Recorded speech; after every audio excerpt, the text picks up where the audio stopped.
Hippo और हिरण की लंबी कहानी। बहुत समय पहले की बात है। एक घना जंगल था जहां कई जानवर मिलजुल कर रहते थे। उसी जंगल में एक भारी भरकम और थोड़ा सुस्त हिप्पो रहता था और एक तेज, फुर्तीला और चालाक हिरण भी। हिप्पो बहुत अच्छा दिल रखता था, लेकिन उसे लगता था कि सिर्फ ताकत ही सबसे बड़ी चीज है। वहीं हिरण को अपनी तेज दौड़ पर बहुत घमंड था। एक दिन दोनों की मुलाकात तालाब के किनारे हुई। हिप्पो बोला, हिरण भाई, तुम तो बहुत दुबले पतले हो। तुम्हें देखकर लगता है हवा ही उड़ा ले जाए। हिरण हंसते हुए बोला, और तुम्हें देखकर लगता है जैसे धरती ही धंस जाए।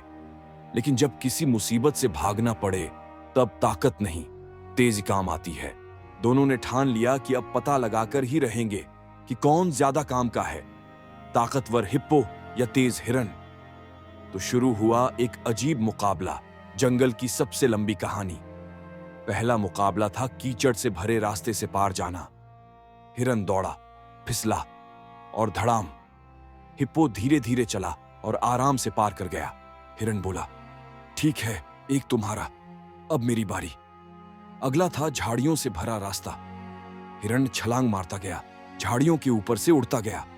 हिप्पो अटक गया, उलझ गया और झाड़ियों में फंस गया। अब दोनों बराबरी पर थे। तभी जंगल में एक जोरदार शोर हुआ। शेर आ गया था। हिरण तो तुरंत भाग निकला, लेकिन हिप्पो वहीं रह गया। पर हिरण ने देखा कि शेर हिप्पो की तरफ बढ़ रहा है। हिरण रुका। उसने सोचा, मैं तो भाग जाऊंगा, लेकिन दोस्ती क्या यही होती है?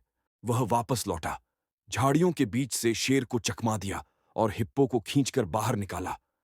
शेर भी थक गया और वापस चला गया। उस दिन दोनों को समझ आ गया, तेजी और ताकत तभी काम आती है जब दोस्ती साथ हो। और तभी से हिप्पो और हिरण बन गए जंगल के सबसे अच्छे दोस्त।